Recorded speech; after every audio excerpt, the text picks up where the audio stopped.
And now, Pujya Atman Sri Swami Jyotirmayananda commences tonight's satsang with a Sanskrit peace chant. Om Purnamadaha Purnamidam Purnat Purnamudachyate Purnasya Purnamadaya Purnamevavashishyate. Om Shanti Shanti Shanti. We begin with mystic song by Sri Swami Lalitananda, played and sung by Sri Swami Umananda and Rajanish. Our song tonight is called All is Full.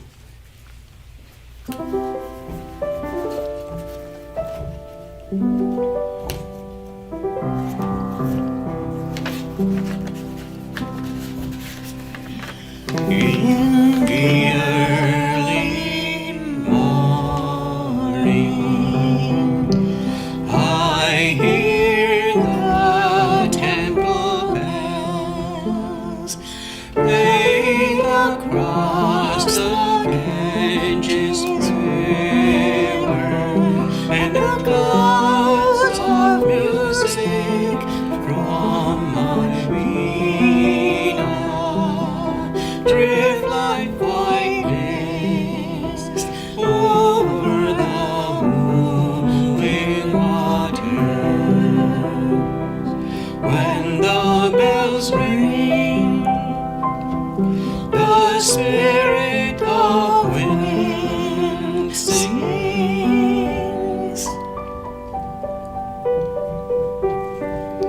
All is full, from full comes full.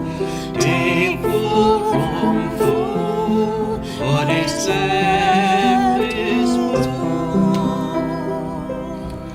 All this is divine self.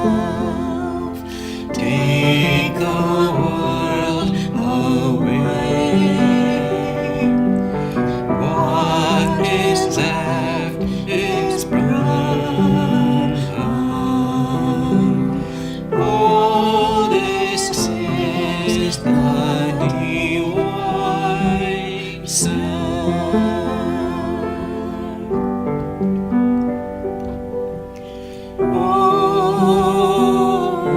Purnamada Purnamidam Purnat Purnamudachyate Purnasya Purnamadaya Purnamevavashishyate. Om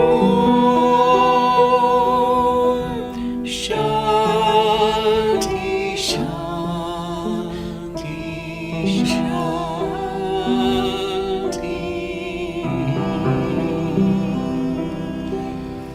Om Shanti Shanti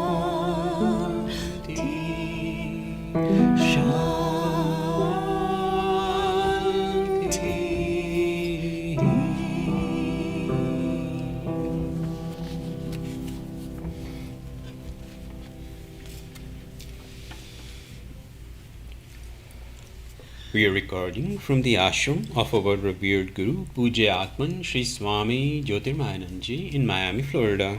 Today is May the 5th, 2021, Wednesday evening, and tonight Swamiji will be lecturing on the Yoga Vasistha. This is series 2018, class number 334. And now Pujya Atman Sri Swami Jyotirmayananda. Om Brahmanandam Param Sukhadam Kevalam Jnanamurtim Dvandvatītam Gagana Sadrisham Tattvamasyaadilaksham Ekam Nityam Vimalamachalam Sarvadhi Sakshi Bhutam Bhavatītam Trigunarahitam Sadgurum Tam Namami. Om. Adorations to Sadguru, who is Brahman, the giver of supreme bliss, embodiment of pure consciousness, one without a second, vast as the ether, infinite, eternal, beyond the three gunas and their modifications, the supreme preceptor. Yoga Vasistha, Nirvana Prakarana Purvardha, section 78.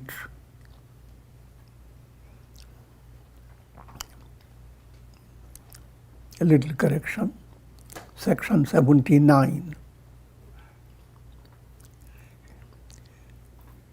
Shikhidvaja notices the spiritual beauty of Chudala.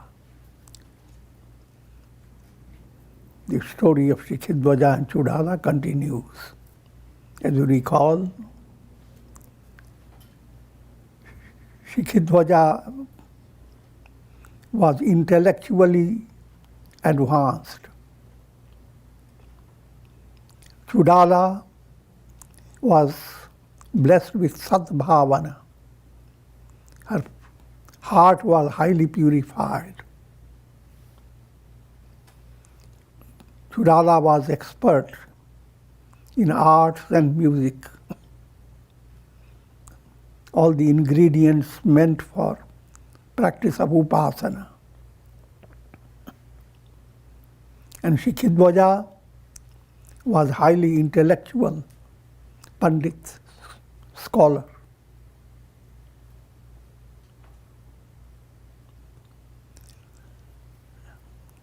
Having been wedded together, they began to share each other's attainment. And Shikhidvaja was highly benefited by sharing the artistic and knowledge and musical expertise. And Chudala was highly benefited by having more and more theoretical knowledge of the scriptures, which is the basis of her own enlightenment. And she didn't stay just by listening to the scriptures. She assimilated the teaching. Theory is assimilated and becomes practical if bhavana, his heart, is purified. And in the case of Chudala, her heart was highly purified, and so she attained enlightenment. She had no difficulty in understanding Aham Brahmasmi.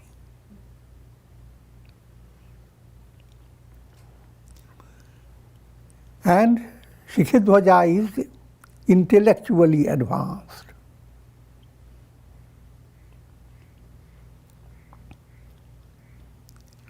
But Shikhidvaja suddenly notices a transformation in Chudala's personality.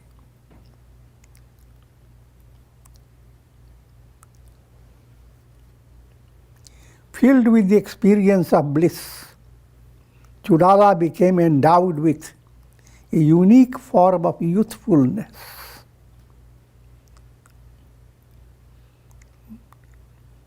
Spiritual enlightenment is the greatest secret of eternal beauty.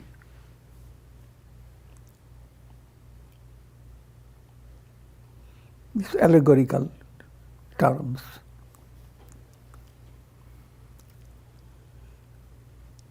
And he said, Chudala, O beautiful one, suddenly you have become so enchanting. You are shining like the moon in the blue sky. It seems that you have drunk the very essence of nectar. You are beaming with bliss. Your mind is no longer constricted by the conditions of this world. You defy even the fullness of the full moon. You are endowed with contentment and peace of mind. All these are indications of one's enlightenment. And Shikhidwaja notices it. What secret have you discovered that renders you so joyous and youthful? Have you acquired a hidden empire? All these similes he is given are little compared to what Tudara has attained.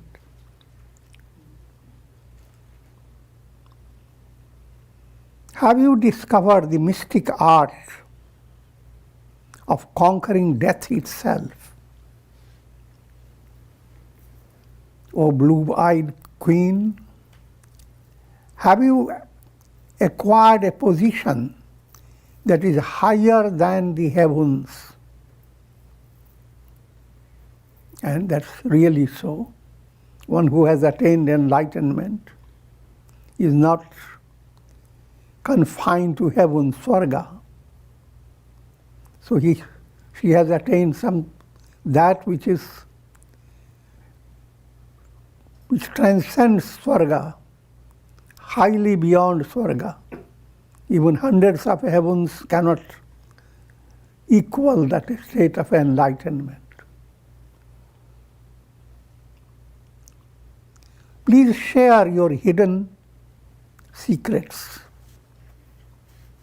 At this, Tudara explained, O noble king, I have abandoned identification with the body.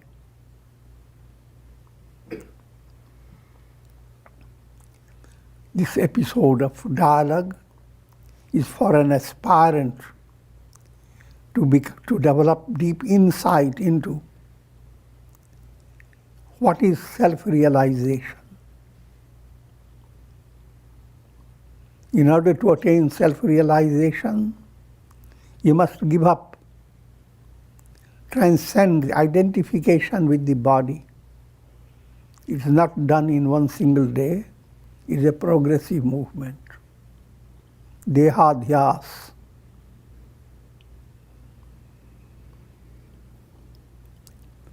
And the body is not limited just to physical body.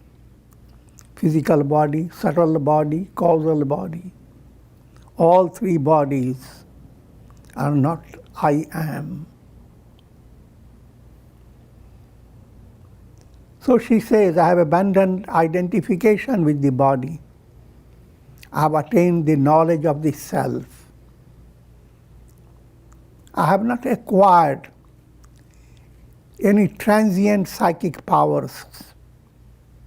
I am abiding in the glorious self. Self-realization for the masses is like attaining something so great that you can create miracles at every step. And apparently, saints' personalities do create miracles. But enlightenment is not dependent upon miracles. Saints who do not perform any miracle, and yet they do miracle of miracles, create change in the nature, promote well-being of all in a profound way.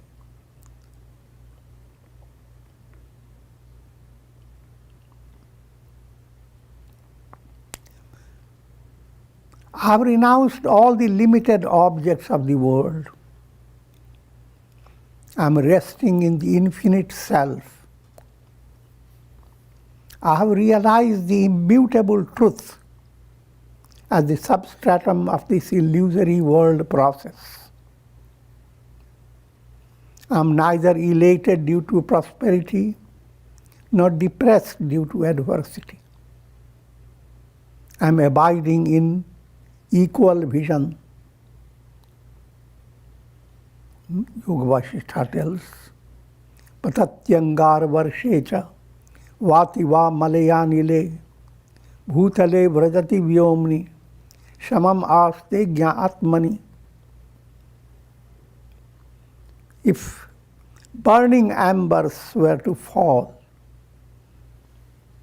or suddenly cool, refreshing breeze laden with sandal fragrance were to blow,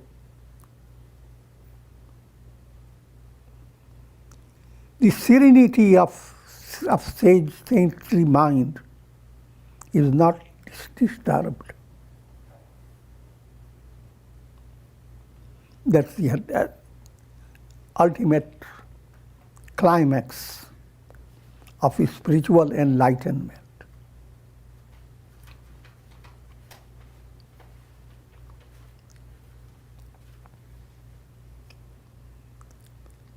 For general masses, the experience of deep, deep sleep gives you an echo of that enlightenment.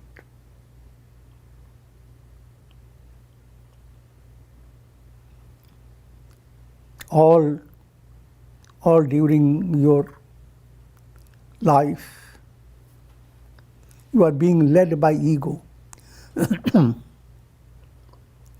During sleep, ego slips like slippers.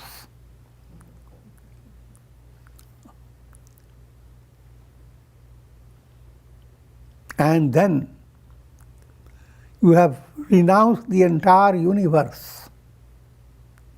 So the idea of renouncing the universe is not a strenuous task. Deep down, you are always ready to transcend the universe, the world of time, space, causation.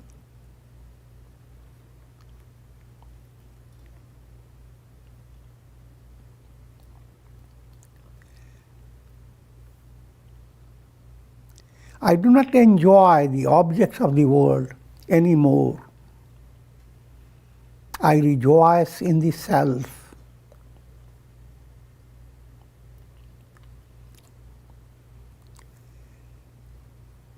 Though apparently diverting myself in our gardens and orchards, I am always sporting in the self. Every experience of pleasure is not directed towards the importance of sense objects. Vishaya vasana is not enhanced by experiencing pleasures. Experiencing pleasures is like waves in the ocean of bliss. The ocean is not enriched by waves. Just like ocean doesn't get excited. Look at my wave, how it is waving wonderfully.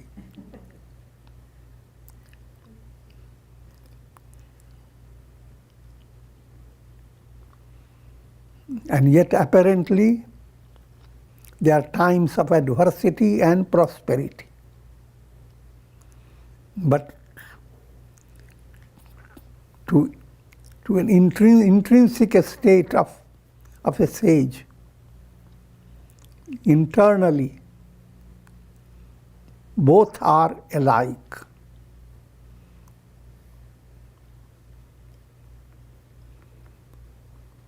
Adversity is no adversity. Prosperity, no prosperity.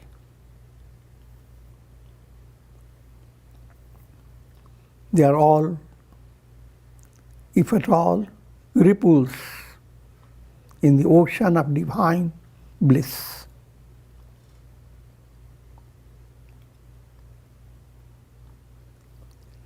This is the secret of the unique beauty you perceive in me. And that's the secret of spiritual beauty, what's known as Brahma Tejas, the effulgence of knowledge of Brahman shining through one's personality.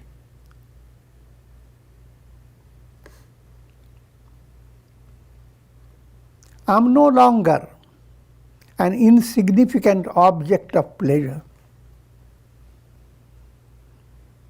If you do not have that spiritual beauty, then your beauty means you have viewed yourself as an object to be enjoyed. Moha-based relations are of that type. You see the beauty on the basis of the body, the basis of the eyes, hair, nails, and so forth.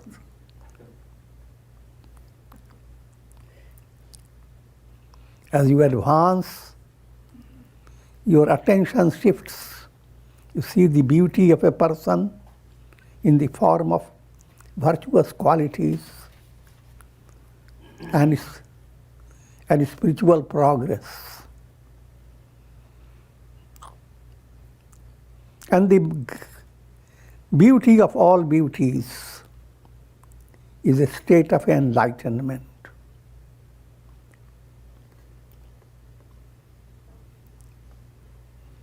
And how does it feel intrinsically, internally? I am the controller of the entire universe.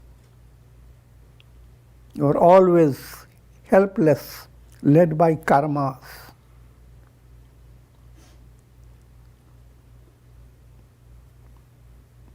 Always in the process of becoming. You are never full.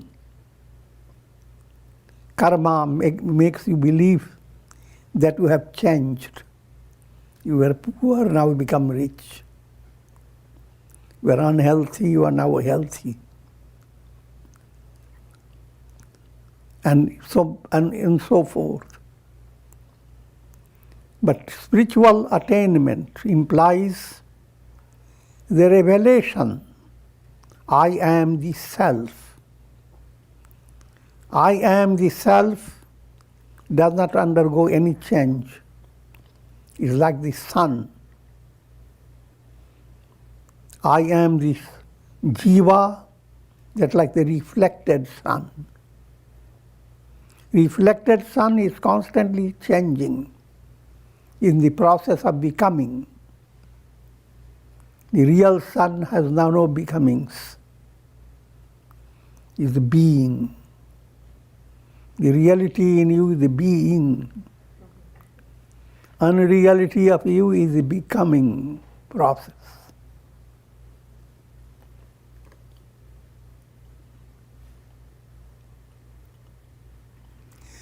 Having realized all this, I am deeply fulfilled within myself.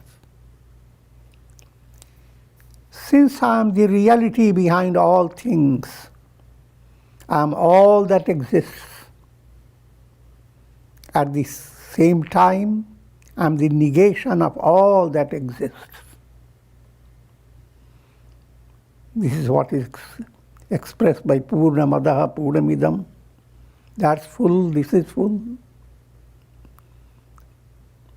Purnat Purim Purnamudachyate. From full proceeds all that is full.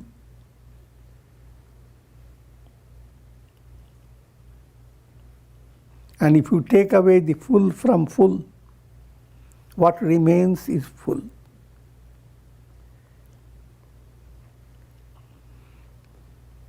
This is all highly allegorical statement.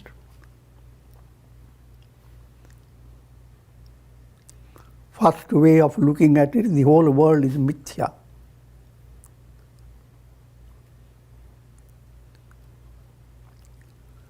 Mithya means illusory. Nothing exists. Nothing belongs to me. Second way of looking at it, all this is the self. I am the mountain, I am the ocean, I am the sun. I am all that is. Both are synonyms. Neti neti, nothing exists. And the view, I am all that exists. On one side, I am behind all existence. Another side, all doesn't exist at all. There is only absolute.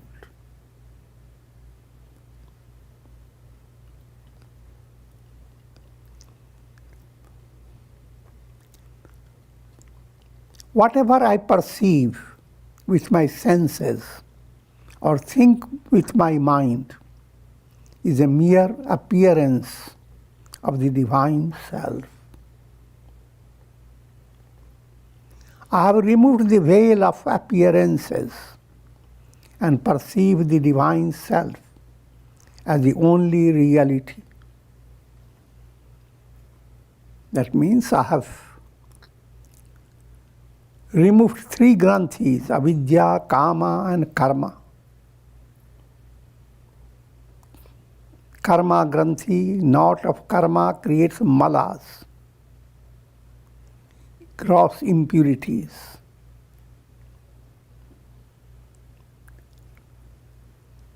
Kama granthi, the knot of desire, create distractions of your mind, vasanas.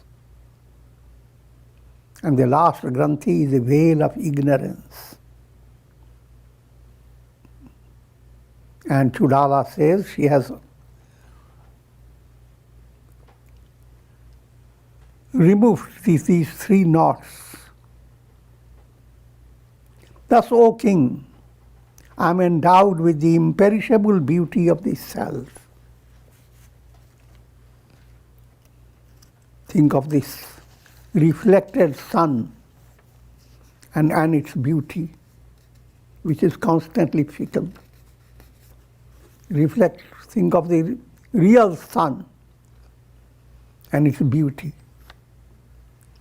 unchanging, eternal, infinite.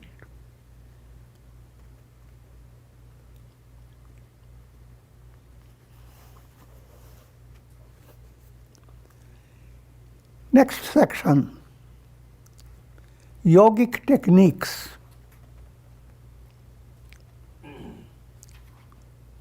For attaining psychic powers. Section 80. Swami Vasistha continued, after listening to what Queen Chudala said, the king was unable to understand her inner spiritual attainment. He held an austere concept of the spiritual process. King being highly intellectual, he cannot figure out how Chudala can be so joyous and yet she says she has attained self-realization. In the mind of Sri Dwaja, any great attainment is something like you have gained a great possession, you have gained an immense prosperity. And if you have not gained anything, and still you are so blissful, that means stupidity. What are you happy about?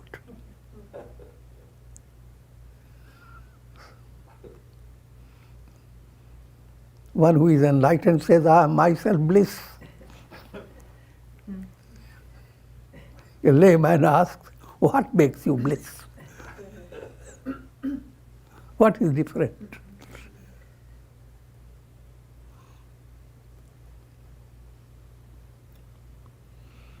And simple interpretation is given that if one were to attain great psychic powers, that will be considered the source of bliss. So, when Chudala says, I am so blissful, Shikhidwaja suddenly, unable to understand this point, all that he thinks that Chudala has become dull-wit.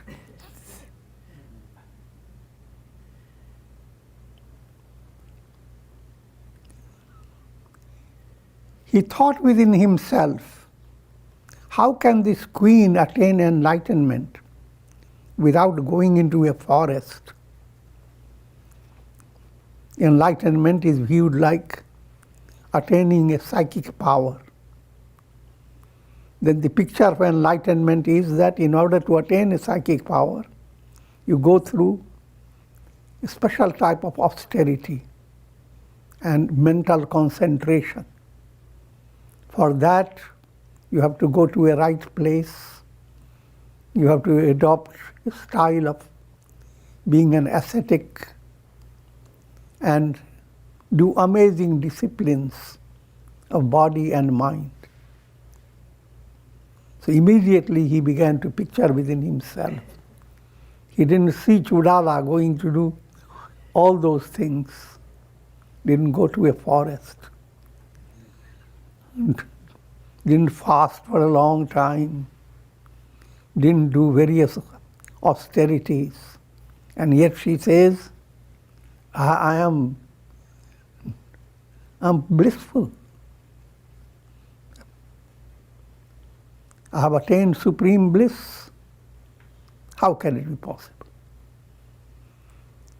How can this queen attain enlightenment without going into a forest, practicing austerities, and undergoing severe spiritual disciplines? Simple message is there. Your process to liberation is not backed up by what appears as intense austerity. It is a result of integral yoga. Integral yoga is a rhythmic harmony created in your personality from melody to melody.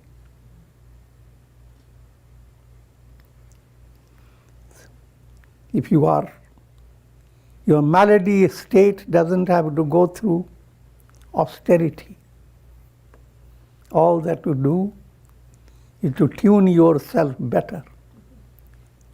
Tune your veena more and more perfectly. The same veena that was bringing out discordant sounds, well tuned, begins to bring out melody. Do you see the veena going anywhere to practice austerity? And that's the secret of real austerity.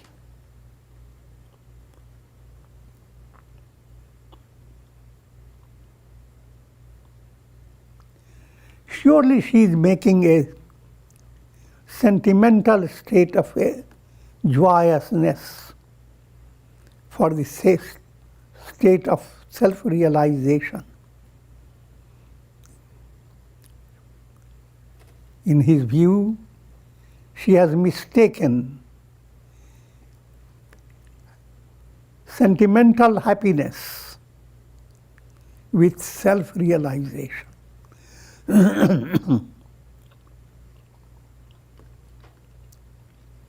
With this understanding, the king ridiculed the attainments of Queen Chudala, saying, "O princess,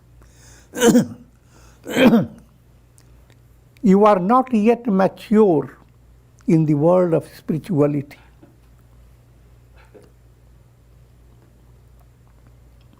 Now, suddenly, he misunderstands his own perception of her. First stage, he saw her with amazing beauty, with amazing, she has become amazing source of inspiration. But all that his mind has now turned that all these are her sentimental acts, not real attainment.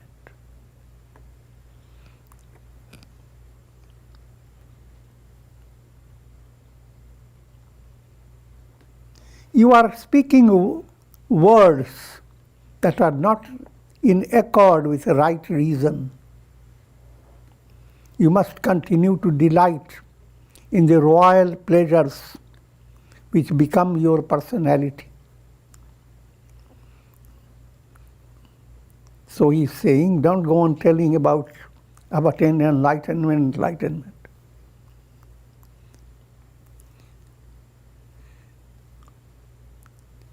Continue to live a life of royal luxury.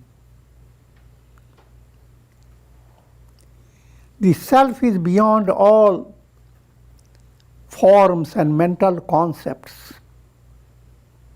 This is intellectual knowledge. How can you describe the self on the basis of the beauty and youthfulness in your personality? If a person gets angry and says that he will not enjoy sleep, food, and the other conveniences of life, his words are considered ridiculous.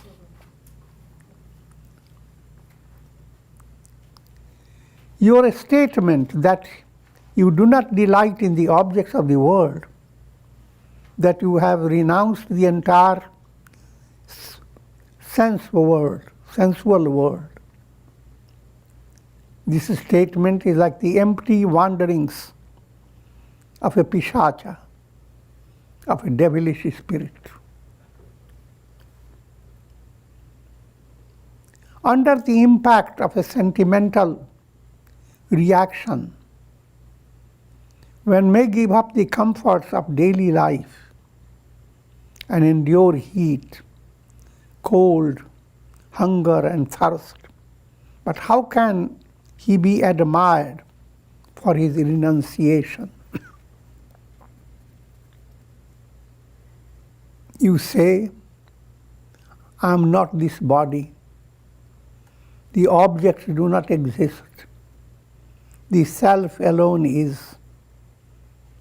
But these are mere empty words. This fully doesn't befit you. You say that you see the objects through the senses, but at the same time you are able to negate them from the transcendental point of view. Surely you are mistaken.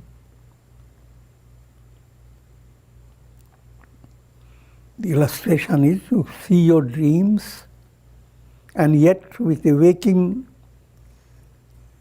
awareness, when it enters your dream world, you develop double consciousness. On one side, all this is amusing, whatever is happening in the dream. On the other side, dream continues, following its own precision. If you are in a chair, you face the realities about the chair. If you are ascending steps, you go through step by step. If you are a bird, you simply fly.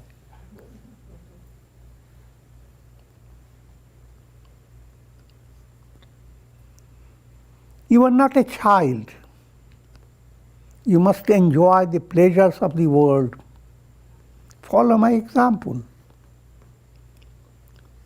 Thus saying, the king laughed loudly and went out of Queen Chudala's palace.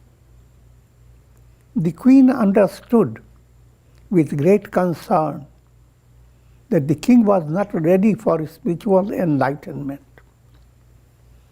The queen realized the king was lacking adhikaritva, qualifications for attaining enlightenment, in spite of all his theoretical knowledge.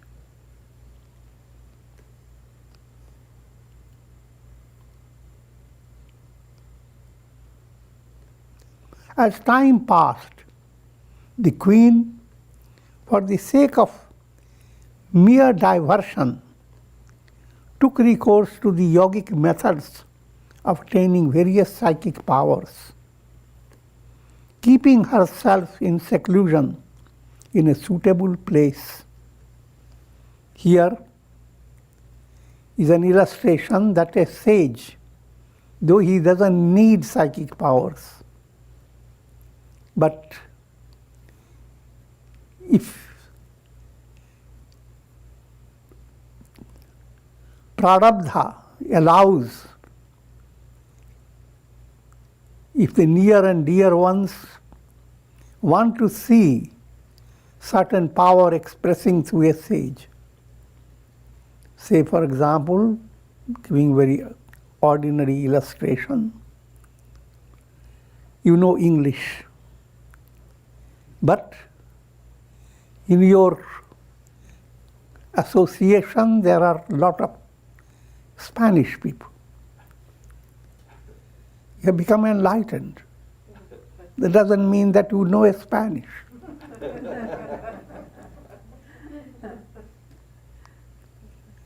Even as a enlightened person, now you have to go through a teacher and go through the proper method to gain that knowledge. Similarly with psychic powers. So Chudala, for the sake of sport, Leela, went on learning or developing psychic powers, keeping herself in seclusion in a suitable place. She practiced the yogic art of raising Kundalini Shakti in order to acquire various psychic powers. Sri Rama asked, this world is a result of a process of activity. How can action arise out of the absolute? This again, that creates a confusion in the mind of audience. She had already attained enlightenment. Why is she going after psychic powers?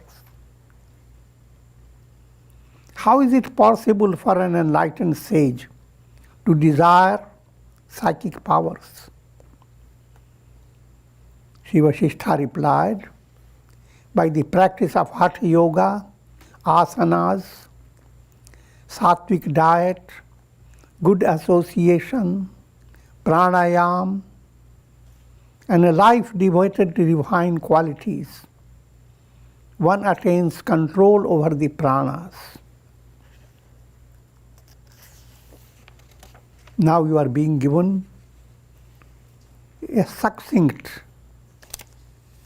picture of practice of Kundalini Yoga, awakening the chakras, and thereby developing various psychic powers.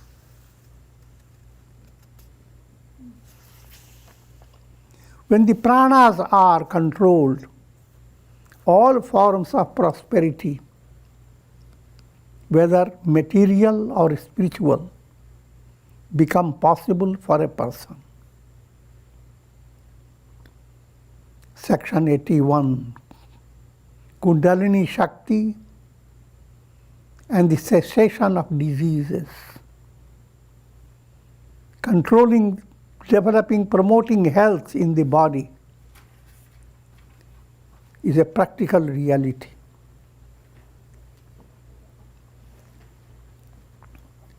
If karma permits, you must realize that sages, as long as they live, their bodily existence is sustained by prarabdha, fructifying karma. And fructifying karma operates in three ways. Swecha, that which is in accord with your practical will. Anicca, that which is not in accord with your will. Things happen that you never wanted. Sages don't want hurricanes to blow away people's houses and ruin their lives. But all that happens. That's anicca prarabdha.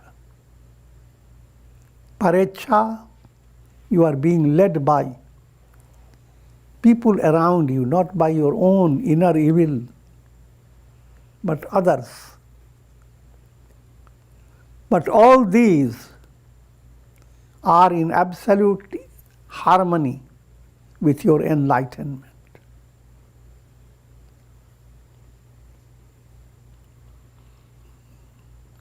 In appearance, it is a different matter.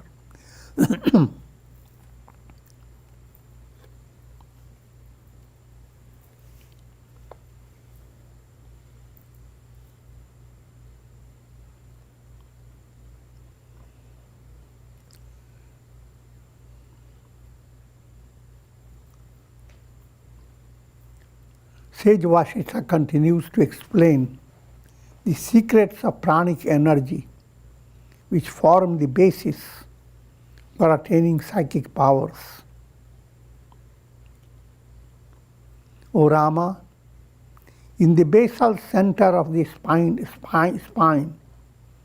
there abides Kundalini Shakti. It is the cause of subtle elements and the pranas that function in the body. This is profound insight into Kundalini Yoga. This is a description of Mooladhara Chakra, the basal center. It is the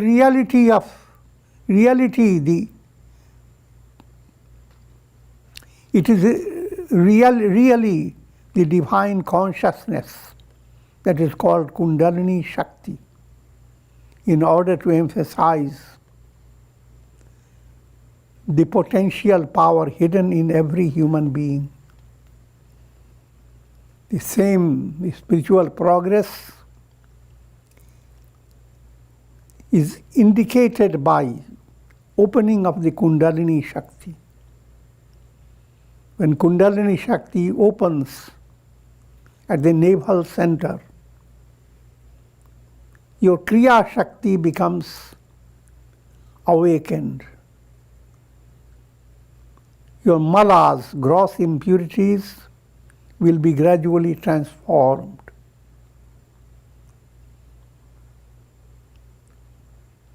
So,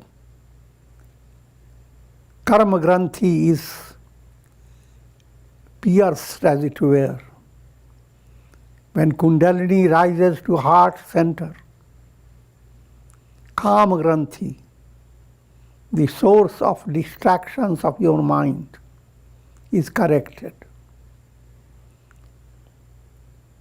And when Kundalini passes through Ajna Chakra and awakens it, one attains enlightenment. Ignorance is removed. So the same points that we study in Vedanta, they are now relating to Kundalini chakras.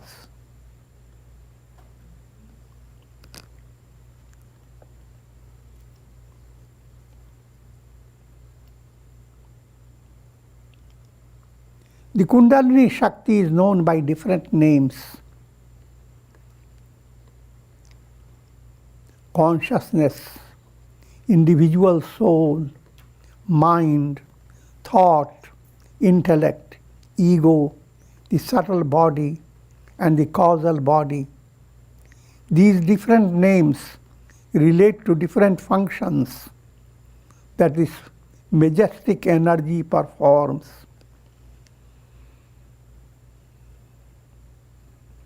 The range of Kundalini Shakti awakening means complete integration of your personality.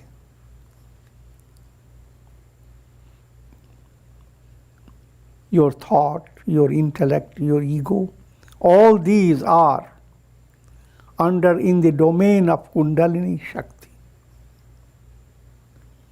Kundalini Shakti is, from profound point of view, is Prakriti Shakti.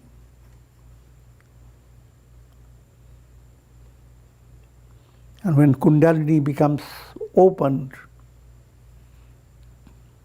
Prakriti becomes same as Purusha. Prakriti Purusha. Purusha is Brahman.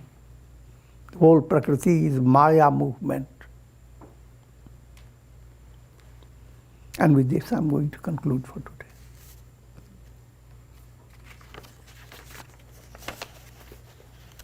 Om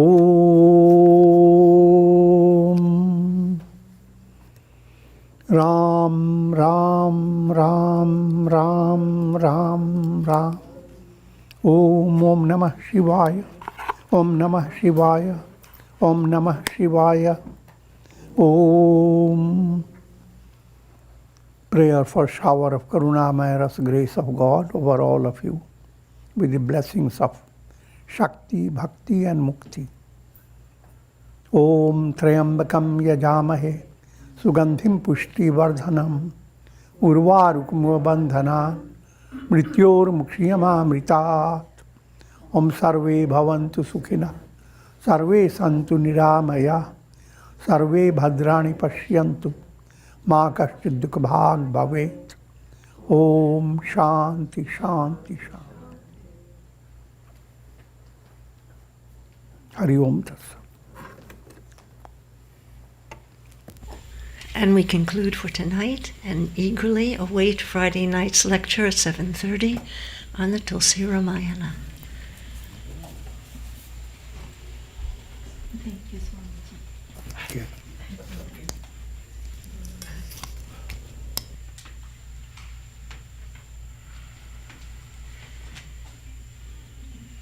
Om Shri Satgurunath Maharaj ki jai. Thank you, Swamiji. Thank you, Swamiji. Beautiful lecture. Yes, beautiful.